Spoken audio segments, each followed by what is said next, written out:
What's up, everybody? Welcome to the Toma Todito Show. Welcome back. For those of you that are new listeners, welcome. Thank you for tuning in. And this is the last fight of the night, the last big fight of the night, and what a fight it was. Stephen Fulton walks away as the newly crowned Unify champion in the 122-pound division. Now we have two, MJ, Murodjon Akhmadaliev, and now we have Cool Boy Steph with the other two titles, and hopefully they get to engage and meet one another in the center of the ring so we could have an undisputed champion at the 122-pound division. This is a classic division. This is one of my all-time favorite divisions because it dates back to the old days of Eric Morales and Marco Antonio Barrera, the old fights that used to be so classic, the legendary fights that have come and the legendary fighters have come across this division specifically. The fight ended with a little bit of controversy during the post-fight interviews, but there was no controversy during the fight. No knockdowns. It was straightforward. I'm really impressed at how neither fighter ended up cut. How neither fighter was severely cut or damaged. Both of them bruised, both of them welted. The damage to their face was evident, but nothing major. Yet they hit each other like there was no tomorrow. Brandon Figueroa, like I called it, those of you that tuned in to the preview episode that I posted, you could go back and check that out just to see how accurate I was. And then you could come back and see this and either criticize me or send me a comment. Let me know, hey, you were completely off from the way that you were analyzing it, or hey, you were spot on. Let me know. But if you go back and revisit the preview episode, I was basically telling you the way that the fight would favor each fighter. For Brandon Figueroa, he should have stood tall and fought a boxing match. If he would have boxed Stephen Fulton, he would have picked them apart, frustrated Stephen Fulton, because Figueroa is able to utilize his height, utilize his reach. He normally tends to walk in as the bigger, heavier, taller fighter, as it's been common throughout his career. If he would have done that, he would have frustrated Stephen Fulton and start forcing him to take chances in lunging in with punches, and Figueroa would have been able to pick him apart. However, something happens to Brandon where he tends to have a short circuit or some type of loose wire in his brain, maybe gets triggered by a punch. I don't know. But he wants to fight inside. He wants to stand and bang with all his opponents. He wants to make it a inside the pocket type of fight. And sure enough, he started boxing,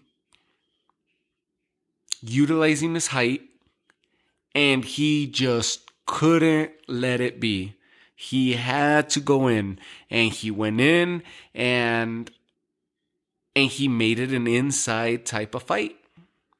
By the third or fourth round, you notice Stephen Fulton basically gives in. He's like, screw it. This is the way the night's going to go. Let's do it. He started engaging. And this is what I was calling on the preview episode. I saw that Brandon Figueroa would have stopped Stephen Fulton by way of body damage, similar to what he did and the way that he wore down Luis Neri, El Pantera Luis Neri, in his previous fight earlier this year. Stephen Fulton had the previous experience facing Angelo Leo of a come forward pressure style type fighter, but didn't hit as hard as Brandon Figueroa did. So the way that he engaged Angelo Leo, he basically welcomed the come forward style and banged it out with Angelo Leo. And that's what I was calling on the preview episode. Don't do that against Brandon Figueroa, because Brandon Figueroa is a heavier puncher, a harder puncher than Angelo Leo. He carries more power than that of Angelo Leo. So if he had that hard of a time with Angelo Leo, he would definitely be stopped if he decided to make that style fight with Brandon Figueroa. Guess what? He embraced it. He welcomed it. He faced it. and he did not get stopped. He looked like he got hurt several times throughout the fight. He looked like he was wearing out and his legs were giving out several times throughout the fight. Yet he finished, and when he finished the fight, he was fully composed and fine, not worn out or just a shell of himself. He was fine. So he withstood it. He had a great camp.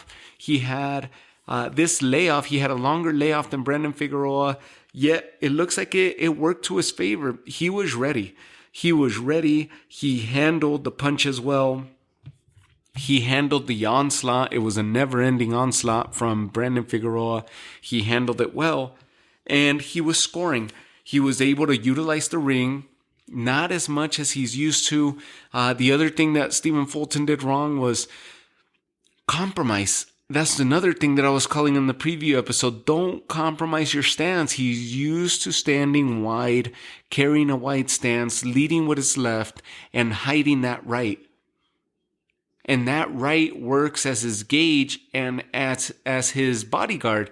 That's his biggest defense. He throws that right hand and pushes his opponents back once they feel the power, either by way of uppercut or a hook or an overhand. But he hides that right hand and continues to keep his opponents at bay because they don't know when to cross because he's so quick at delivering that right hand.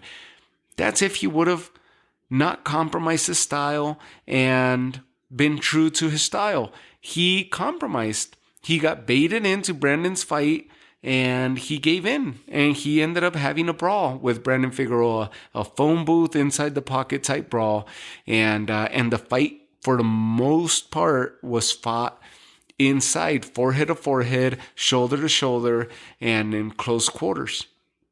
He embraced it and he overcame it. He handled it. He handled Brandon Figueroa's power and he overcame it. In the end, he gets his hand raised and he is the newly crowned unified champion in the 122-pound division. I didn't see him being able to pull this off, fighting the style that favored his opponent in Brandon Figueroa, and he did it. He got the decision win.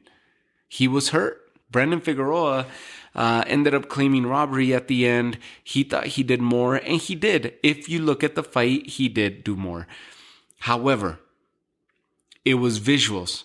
When you go back and look at the fight, Brandon Figueroa, from about the 7th round on, he was punching himself out.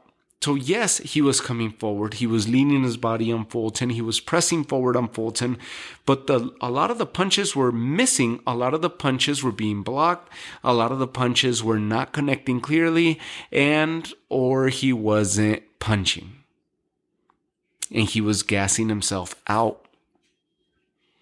To where 1 or 2 punches from cool boy Steph, just punching to get out of range, punching to gain space, was scoring or looking great for the judges in certain specific rounds. He did enough to get the victory. To me, in my opinion, just based on how I scored it, it was such a nightmare to score because every round was so close. And in the end, the scores added up to a draw based on how I had it. One of the 3 judges saw it the same way. Maybe the rounds weren't in the same order, but in the end, they added up to a draw. However, my score doesn't matter. It's just my way of showing you some relevancy as to why I'm behind this microphone and why I'm talking to you about the sport and how I score the fights. This gives you a little bit of an idea of how it is that I'm analyzing and how I'm scoring fights. If I'm completely off, you're going to tune out and not come back and listen to this show again. If I'm continuously off on every single card, I'm going to lose credibility. I'm very careful when I score. I'm very analytical. And one of the judges who actually gets paid to do this and who has a storied past, a veteran of the sport in David Sutherland, ended up seeing it that way. The other 2 judges had 4 rounds, had Stephen Fulton 4 rounds over Brandon Figueroa. It was a little bit of a stretch. That was a huge stretch. because I never at one point saw a margin or any point in the fight where a margin that big could have happened. However, when you start realizing that these judges are on opposite ends of the ring from one another, they're not in close quarters to one another. So there's no way, in an ideal world, there's no way that one of these judges would know what the other judge is scoring this fight like. So it was a coincidence that these scores ended up being 116, 112 from two veteran judges. They saw what we didn't see. They scored what we didn't see, and they have the best seat in the house. A compromised point of view at times, when they're beneath the apron or adjacent to the apron of the ring, us as the viewers, when you're watching it on TV, it's almost like you're getting the best. You have the best seat in the house because you're getting an angle from a raised position. So you get to see everything. Whereas the judge might not be able to see everything from their specific angle. But it wasn't a robbery. They called it, and it was a split decision win for, or I think it's going to be a majority decision win now because two of the three got it identical. So either way you cut it or split it, Cool Boy Steph walked away with the title. It was such a close fight and a hard fight to score, but a good fight in which both fighters showed up to leave everything in there and give it their all.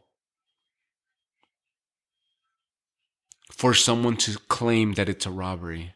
A robbery means one guy runs while the other's trying to push for the action.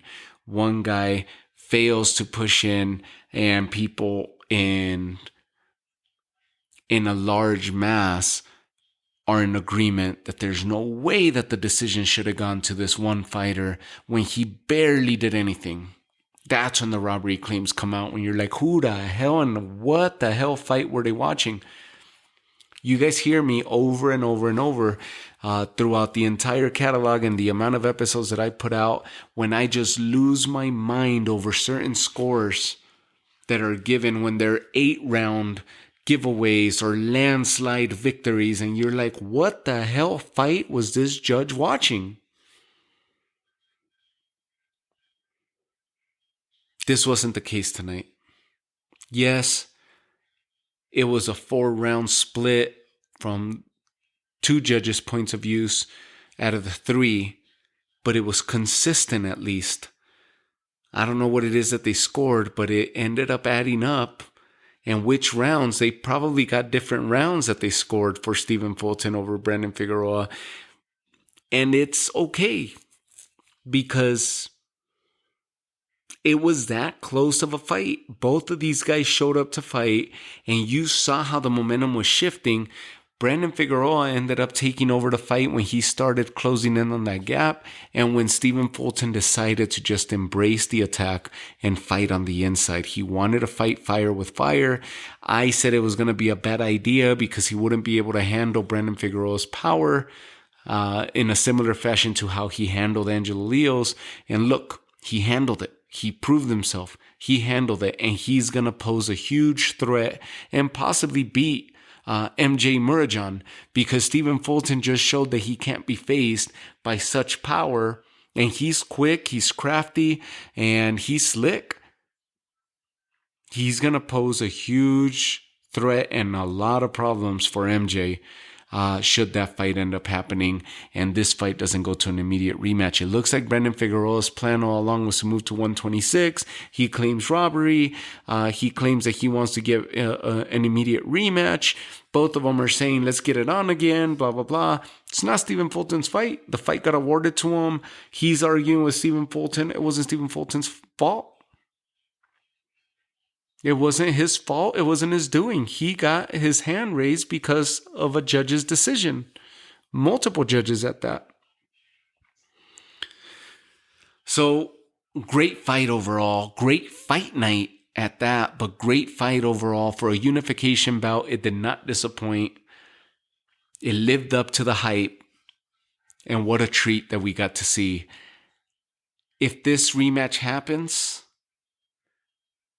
which I would not stand against because it was that good of a fight,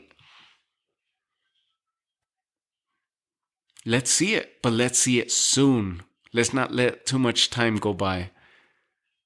If the fight doesn't happen and Brandon Figueroa moves up to 126, let's hope we get that big showdown for the undisputed title and unify all 4 titles at the 122 between Cool Boy Steph and MJ in the early part of 2022.